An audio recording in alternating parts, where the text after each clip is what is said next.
What's up, guys? Welcome back to Strength 101, the podcast where we break down fitness and nutrition into its simplest forms so you can get the results that you want and the results you deserve. Hey, this is Nick. I'm back with another solo session, trying to get real tactical with you.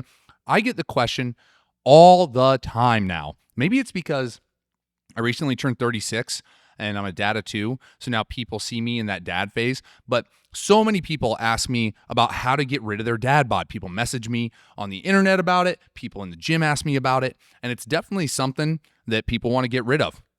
If you've never heard the term dad bod before, let's describe it real quick. I think we all kind of know what it looks like. But when I think dad bod, here's what I imagine. Dad bod's that look when your body fat's starting to rise, but you're not insane yet. Like you're not super overweight, but it's the stomach that kind of pushes your shirt out, but your arms and legs look relatively skinny. I kind of think of it as the look of like a melted ice cream cone or the look of a troll. And that's not crapping on people that have a dad bod. If you love your dad bod, I mean, there was a poll went out, I don't know, probably 5 years ago where they polled all these women on whether they would rather have a guy with a ripped six pack or a guy with a dad bod. And they said dad bod. So maybe you just need to love yourself and they'll love you too. But that's not what we're here to talk about. We're here to talk about if you do want to get rid of it, this is going to be how you're going to do it. So let's first talk about why the dad bod happens, because I think there's a lot of information out there or assumptions about why we gain weight as we age that just simply aren't true. So the biggest misnomer is about age and metabolic rate. And I'm going to define some of these things in case you're new to the podcast, in case you're new to talking about fitness.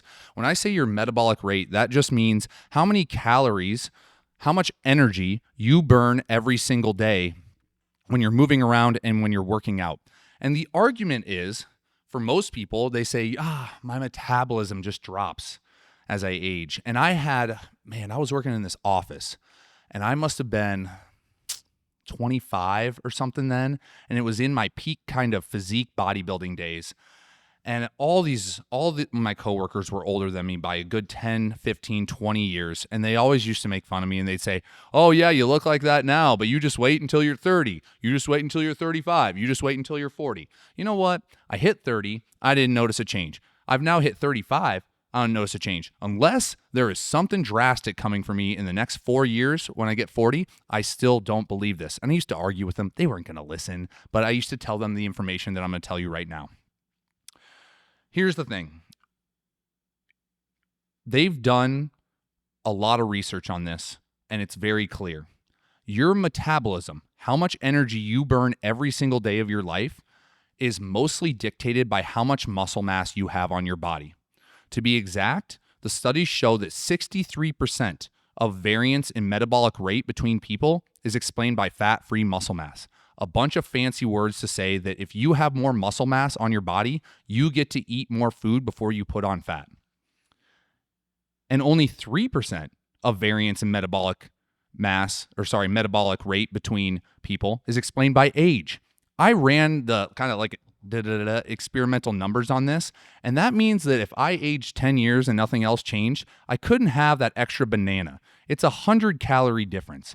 So it's nothing close to what people say. It's not like you just turned 30 and then your body slows down. It's not like you turn 35 or 40 or 50 and your body slows down. What happens is we lose muscle mass over time. So if you think back to when you're in high school, college, whenever you were at your most active, you probably moved around a lot more than you do today, especially if you're somebody that has that dad bod. When I was in high school, I was playing, I moved around way more than I do. And I'm in good shape today, but I moved around way more. I was playing 3 sports and I was walking all over the school. Even in college, you don't have a car to drive yourself around everywhere. You're walking constantly. And then what happens is after we get out of college, we get a job, and most of us are going to get a desk job nowadays, and we just move less. We stop playing sports. We definitely don't go to the gym as much unless it's a habit for you. And so what happens is you move less, and as we move less, we start to lose more muscle mass. At the same time, most of us pick up bigger eating habits, whether that's going out to lunch with coworkers, whether we start drinking, which has just a ton of calories in it.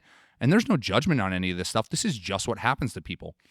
So it's not that your metabolism slowed down, or actually it is that your metabolism slowed down, but it's not just because you aged. It's because your habits changed as you aged.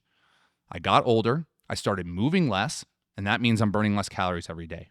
I lost muscle mass, and that means I'm burning less calories every day.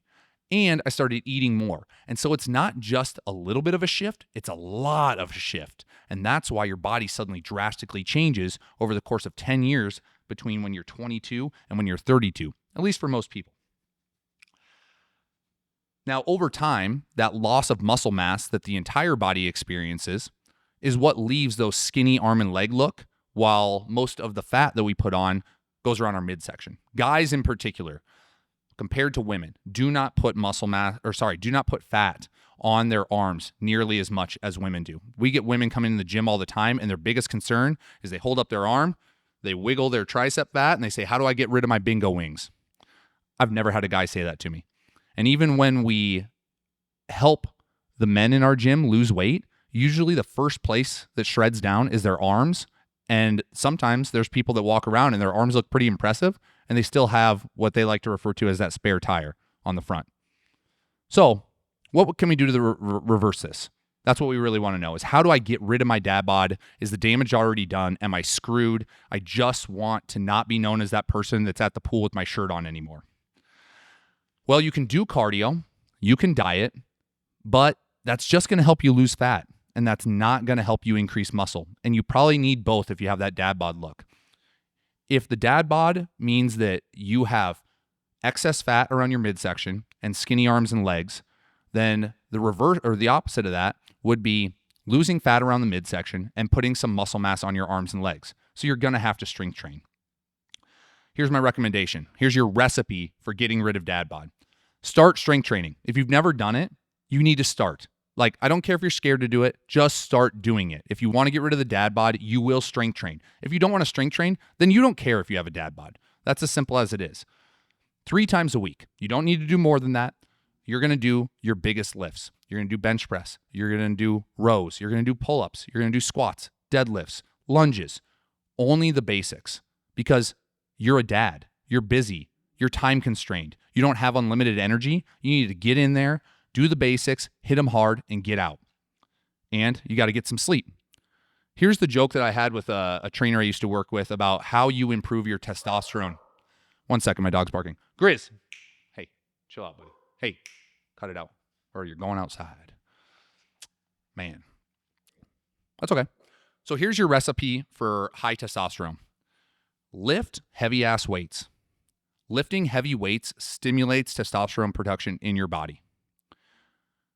Eat bacon. This sounds crazy, but eat bacon. Not bacon specifically, but you actually need a certain amount of saturated fat intake in your body because it's the precursor for sex hormone production. And get some sleep. 8 hours of sleep, 7 hours of sleep. Just get some restful sleep. So if you're blaming low testosterone on the reason for your dad bod, there's your recipe right there. Do I lift weights? Nope. Do I eat bacon? Probably. Am I getting enough sleep? No. So if you're not lifting weights and you're getting 5 hours of sleep a night, you're not trying to get rid of that dad bod. So here's your recipe. 3 times per week of strength training. Big compound lifts, bench press, pull-ups, rows, all those things that I mentioned earlier. Get in the habit. If you don't know how to train, find a trainer. Find a friend. Get a gym partner. Find another dad bod to go to the gym with. Watch our content. Go to our website. Download some programs that we have in our online app. Do anything to figure it out so that you have a plan so you start doing it. Then let's address the fat loss portion. The strength training is going to take care of your muscle mass. Give yourself 6 months to a year on that, and you're going to develop more muscle mass, especially if you focus on those arms, you focus on those legs. They're going to change pretty fast for you, especially if you haven't done it before. Newbie gains are a real thing, and you can look drastically different in 3 months if you hit it hard, but you definitely can look completely different and permanently if you hit it hard for 6 months or a year. But let's address that spare tire that's on the front for most of us who have a dad bod. You have to lose some fat, and you don't want to just go into the gym and try to lose weight. Here's what we see happens. Everybody who comes in the gym and says, I'm just going to start working out and that's going to make me lose weight because I'm increasing my energy expenditure, That happens for a little bit. Maybe they lose 5 pounds, maybe lose 10 pounds, maybe they lose for 2 or 3 weeks and they're really happy with it. But then without them knowing, their body wants to recover those muscles and it drives their hunger through the roof. And then they start to eat more food and then they negate that fat loss, or maybe they reverse it all the way to their starting point again. They get frustrated and they quit. So we are big fans of treating strength training and weight loss as two separate things. So you got your strength training, you're training 3 times a week with a plan. Awesome. Now let's address getting rid of the body fat that's around the midsection here. Number one piece of advice: if you are trying to eat healthy without knowing your energy intake, you are wasting your time. And it's the most common nutritional mistake that I see is there are people that say, I'm going to start eating right because I want to lose weight.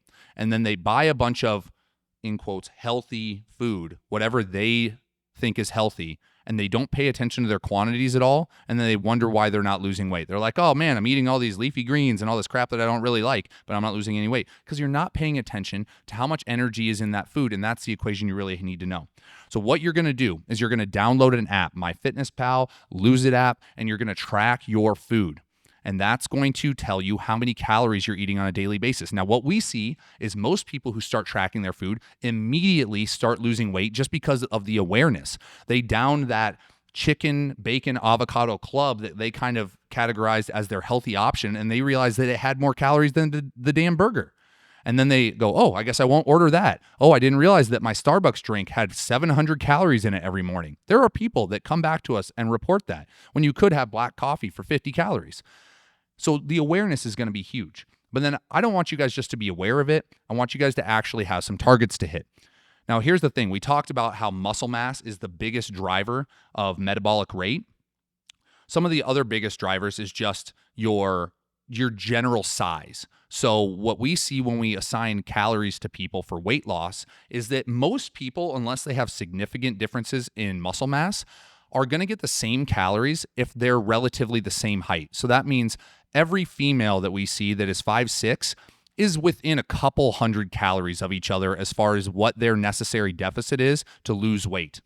Same thing with guys. Everybody who's close to 6 foot pretty much has the same metabolic rate unless one of them has a significantly higher muscle mass than the other.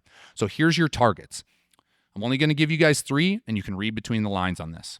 If you are a 5'8" male, in order to be in a deficit, and the way we calculated this was 5'8" male, that's a normal-ish body fat percentage, not super shredded, but maybe not overweight, and you are training 3 times a week, doing the strength training that I told you to do, you are going to eat approximately 1,700 to 1,800 calories every single day. That's going to be a good enough deficit for you to start losing weight and probably lose it decently fast because you were probably eating way more than that. Men compared to women, when we do this, lose weight so much faster. Part of that's just a margin thing. But 1,700 to 1,800 calories for men that are 5'8", and I want you guys to try to hit 170 grams of protein. We focus on protein for 2 reasons. 1, it recovers your muscles from the strength training so that you don't hate your life and you're not sore all the time. 2, if your body doesn't have enough protein to recover from your strength training, it's going to drive your hunger through the roof to send you in search of more protein so it can recover itself. So if you just give it what it needs, your hunger will decrease significantly and you can stick to this. So I'm going to repeat this. 5'8" male, 1,700 to 1,800 calories. That's your deficit, 170 grams of protein. If you are a 6 foot tall male, you're going to eat somewhere in the 2,000 to 2,100 calorie range. That's going to be your deficit to lose weight. And I want you to eat 185 grams of protein because you're just a little bit bigger than the 5'8" guy. Sorry, 5'8" guy. If you're 6'3", you're going to get somewhere in the range of 2,200 to 2,300 calories is going to be your deficit. And I want you to eat 200 grams of protein. If you actually sat down and wrote down what I'm saying, not only will you get insane results, but you're also going to change the way you eat naturally. And this is the way we run our body composition program. This is what I want you to do. You start tracking your food. You set your calories for the totals I just said. If you're 5'8", 1,700 to 1,800 calories. If you're 6 foot tall, 2,000 to 2,100. If you're 6'3", 2,200 to 2,300. If you set your calories for that, and you can change it later, it's just a starting point. And then you try to hit those protein targets. 5'8", 170 grams of protein. 6 foot tall, 185 grams of protein. 6'3", 200 grams of protein. If you try to hit those calories and those protein at the same time, you're going to realize that you can't eat whatever you want. And you're going to start making decisions on your food This is why bodybuilders, fitness people end up eating chicken breast, cottage cheese, Greek yogurt, because there's not unlimited amounts of foods that are low enough calories for you to lose weight and high enough protein for you to put muscle mass on your body at the same time. And as you go through this process and you give yourself some grace as to allowing yourself to F it up a few times, if you stick to it and you stay in a deficit and you try to hit your protein, you are going to start to change the foods you eat until you hit that. And all of a sudden, you've changed your diet, your body fat's coming off, you're growing muscle, and your dad bod is a thing of the past. And so I'm not joking, guys. This is a legitimate recipe for this, and it's very simple. I'll repeat it one more time. You are going to start strength training 3 times a week. Your sessions are only going to last you 45 minutes to an hour. You're going to keep it basic. You're going to hit it hard, and you're going to get out of there and go play with your kids. Then you're going to start tracking your food. Oh, but it's hard for me to track my food. Are you a man or what? Like, just do it, right? I didn't say it's going to be easy. You said you wanted to get rid of your dad bod. Just do it. I'm going to track my food. Go back to those calories I said earlier. Set yours according to your height, and then eat the protein that I said too. If you do this, you can kiss your dad bod goodbye, and you can look in the mirror and be proud of the man you are, and all the kids at school are going to know you as the strong dad. I can tell you this because I am that dad to some kids that I see, and it feels really cool. And it's really cool knowing that my daughters look at me and see me as a superhero and not as a melted ice cream cone. Hopefully this helps. This was Strength 101. Peace out.